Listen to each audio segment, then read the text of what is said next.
Hello, I'm Lorraine Williamson with Agriculture for Life, and this is Nourishing Minds, a series where we dig deeper into agriculture and food. We're excited today to be joined by Paul MacLeod, Vice President of National Merchandising Fresh for Sobeys. Virtually, we're going to travel down the grocery store aisles and learn more about how your food gets to your plate. Welcome, Paul. Thank you very much for joining us. We're excited to have you. There's a lot of, as we were chatting before we hit the record button, there's a lot of consumers that are very interested in agriculture and food, and that's partly due to COVID. Of course, we giggled a little bit about the empty toilet paper aisle. And, it moved beyond that once we ran a little bit out of yeast and we ran out of flour and we ran out of some other items. So consumers started to think a little bit about, how does my food make it to my plate? So thank you very much for taking the time to speak with us. So Paul, what does the Vice President of National Merchandising Fresh do? What does a day at the grocery store look like for you? Sure. First of all, thanks for having me. We really appreciate the opportunity to share what we can. So, as far as what does my day look like and what am I responsible for? So, I look after all of the fresh departments within the store, excluding produce. So, I have the meat, the deli and kitchen area, the bakery, and the seafood area. And my team actually works on developing the strategic plans for these departments. So that includes what we like to call in the grocery business the 4 Ps of merchandising. So pricing, promotions, product, and placement of that product within the stores. So that's basically what I'm responsible for. What does a day look like? Well, one day is never the same. They're always different. It involves planning, forecasting, working with our supplier partners on negotiating for product, as well as collaboration. So while I look after the merchandising department, I still need all of my partners, the operations team who make it happen at store level, the marketing team that brings it to life in the flyer, and then of course the procurement team that actually makes sure that we have that product in our retail support centers to make it to the shelves. So that's very interesting because when we go to often, I'm speaking for myself as a consumer, I go to the grocery store and I'm blessed because I work in agriculture and I do know a little bit probably more than some people that might walk through the doors around food and food production. But if you walk in and you actually stop and look around and look at the products that are available, it's actually astonishing, really. So Paul, tell us a little bit about food. Like, how do you find the product to bring into the stores? Yeah, so I would say it's it starts off with the history. Obviously, a lot of products have been in the stores for a long time. There's probably somewhere between 30 and 40,000 different articles that are on the store shelves at any given time.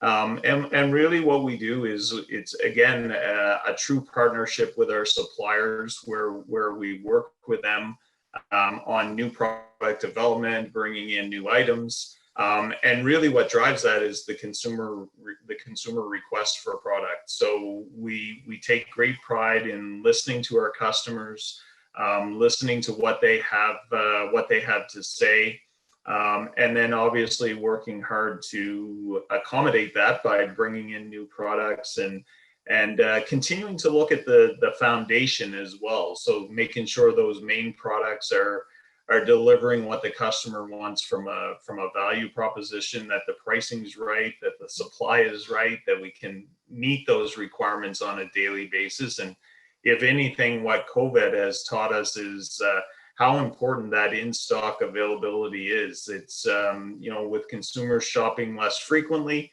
when they come to the store, they really want to expect to get what they have on their shopping list. So that's been a key priority. But one of the things we really try to do at Sobeys is ensure that we're huge focus on local.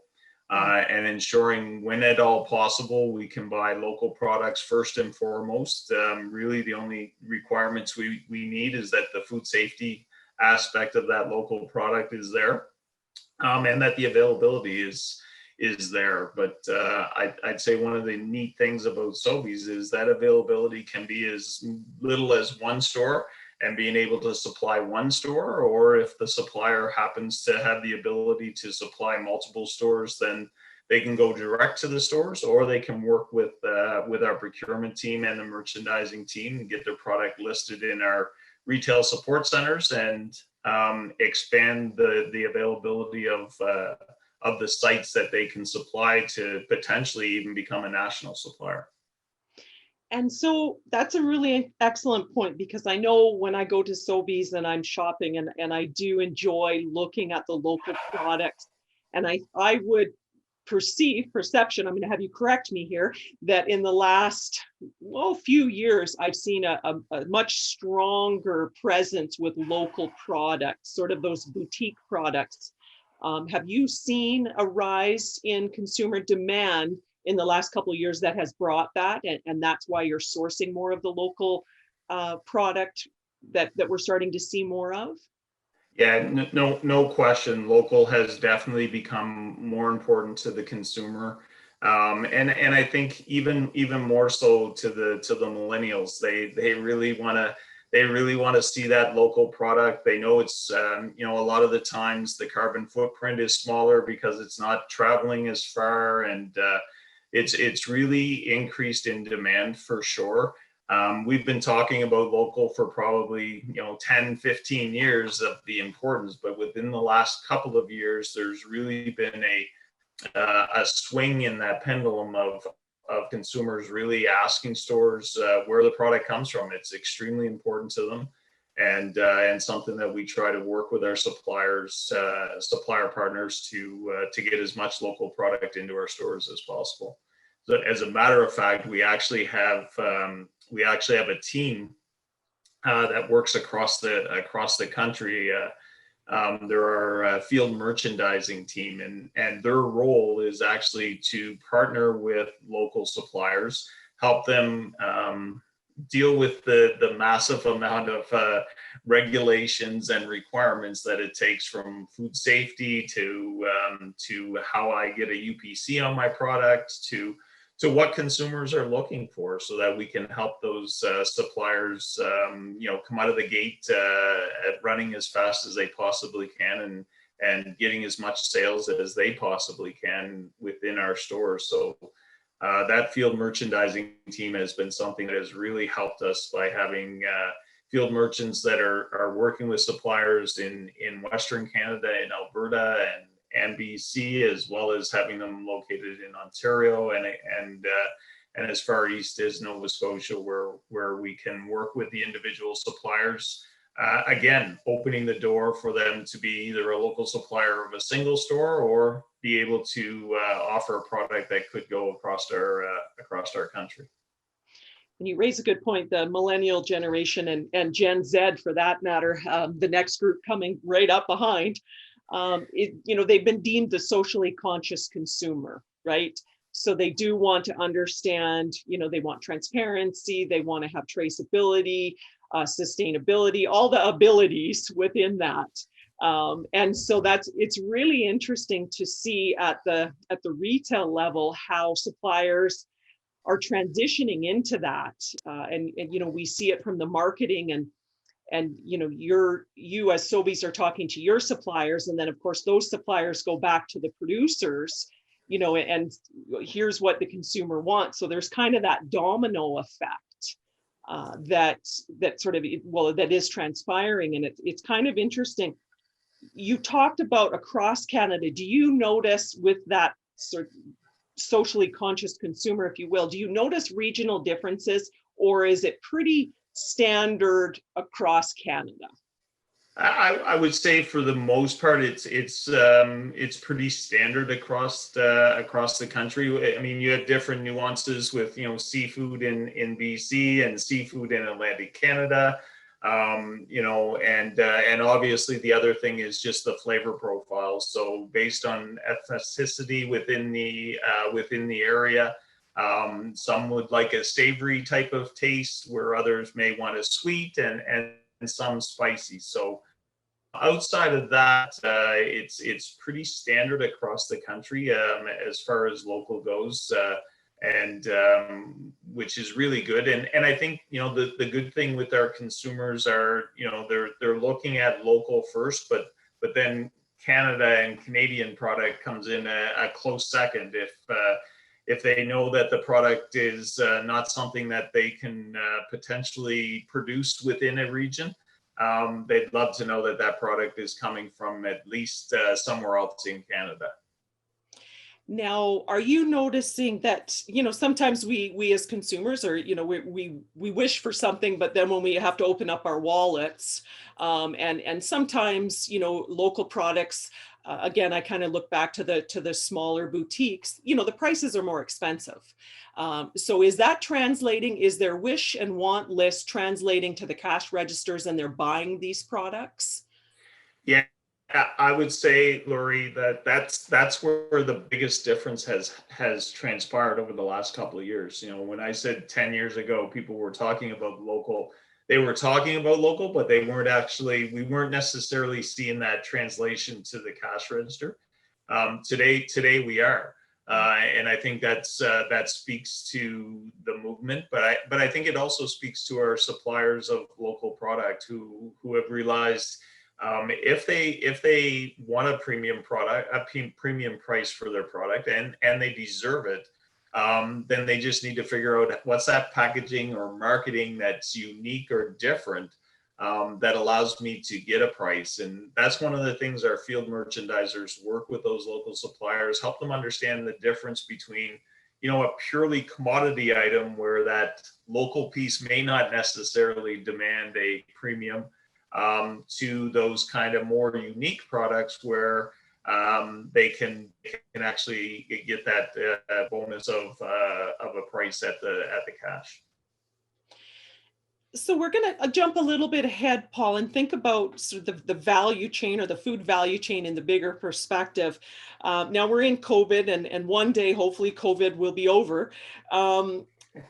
So what challenges, like we're moving forward, we're seeing some changes in consumers and in their purchasing and their buying habits, and what they're expecting out of food in terms of traceability and transparency.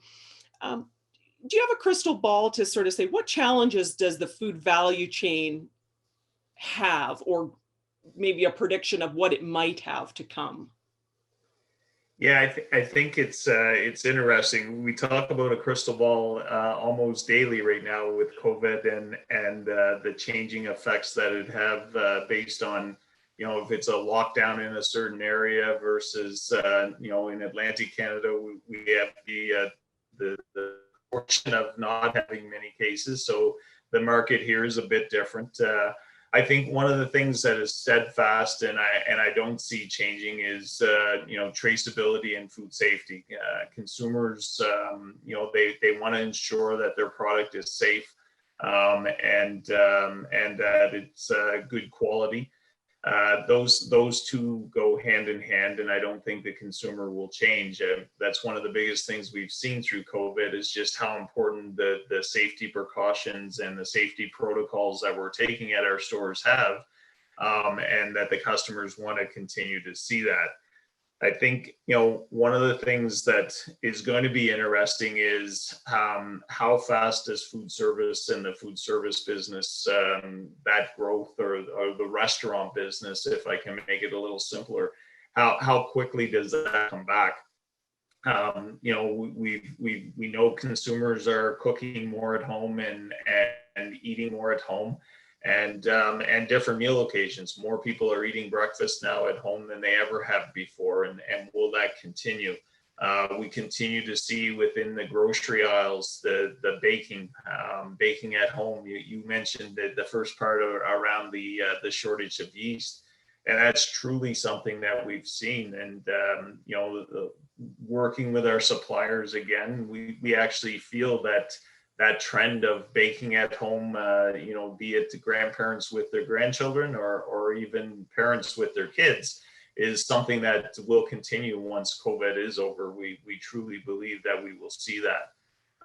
Another neat thing that we've seen is, seafood has really taken off across the country, not just in the coast, but also in Western Canada, where we're seeing, stronger sales in our seafood department. And I think it speaks to that food service. People would go to a restaurant and order their seafood and get their fill of seafood on a basis going to the restaurants. And now they're learning to do that from home and cooking from home with seafood. So those trends are going to be interesting to see how they continue to evolve. And do they stay? Do they go back to pre-COVID trends? Hard to say. And that's that piece where if we had a crystal ball, it would be great.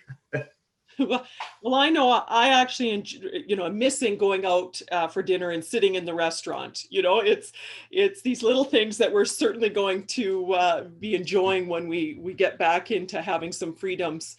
Now, you had mentioned, and we could talk for days, and I know there's so much that it's interesting because we all go to the grocery store, we buy our groceries and we take them home, and probably we don't stop a lot of the time to think, what's the logistics behind all of this? And first of all, a shout out to your frontline workers who, when I go to get my groceries, always have a smile on their face. They're dealing with some difficult customers, I'm sure, because everybody's grumpy, but, shout out to your team because they've done a fabulous job through all of this COVID. So just a little plug there to my local Sobeys. They've done a great job. So they're always smiling. One of the big areas that we talk about, of course, is food waste. And we've talked about, people are at home and they're cooking and there's more of it. And hopefully we've, seen a lot of creations that are happening around the family and enjoying some dinner. Food waste at my home level is an issue because I just look at, what are we going to do with this? Now I've got to get creative with my leftovers and do all that. Now at the retail level with the meat and the deli and the bakeries, what do you guys do when it comes to food waste? Yeah, first of all, thanks for the comments on the staff. You're absolutely right. The frontline workers, our operations team, and our teams in our retail support centers that ensure that they get the product picked and get it on the trucks and get it to the stores have done a phenomenal job. And we can't say enough about them. So hats off for that comment. Food waste, I know I mentioned that, one of the things that my team and myself spend a lot of time on is forecasting and trying to, determine how well can we come up with what we require in our stores on a daily basis. We do have some great computer tools that help us with that. Now, obviously with COVID and the all of a sudden the increase in demand and different products taking off, those play a bit into that tools. But the other thing that a lot of our stores have is great networking abilities with food banks and other food security areas, be that areas where people are putting on dinners for the less fortunate or what have you. The stores do a lot of work to try and ensure that when those products are getting close to the end of their shelf life, how else can we take those and rather than just throw them into the to the compost, there's still value there. So how do we get them to the less fortunate? Be that through food banks or other areas, and work with those. And we have different programs right across the country with other organizations that help us move some of that product. But the key is trying to forecast the right amount and work through that way. That's fantastic. Well, that's good to know, because I know when, again, we go in, there's a lot of food, and it's nice to know that you've got that strategy in place, which can help those that do need some food. And we've seen, as you say, we pick on COVID a little bit, but we need to keep the food, and we need to make sure that our friends and neighbors and communities are fed during these difficult times. So I thank you very much. Like I said, Paul, we could chat for hours because there's so much. Yeah, I find it quite fascinating. And then, then there's the individual products themselves. And when you go to buy milk, there's, so many varieties. When you buy eggs, there's so many varieties, right? So I hope you will join us again one day, and we could have another conversation about and dive into some of those unique products. But for now, I certainly thank you for taking the time to connect us to the grocery store. Oh, I appreciate the opportunity to talk a bit about Sobey's and share that, and I would be more than willing to jump into another conversation at a later date. This was fun, and it's easy to talk about what we do on a daily basis. So no more than I'm sure some of your listeners could talk for hours about what they do on a regular basis as well. So thank you very much.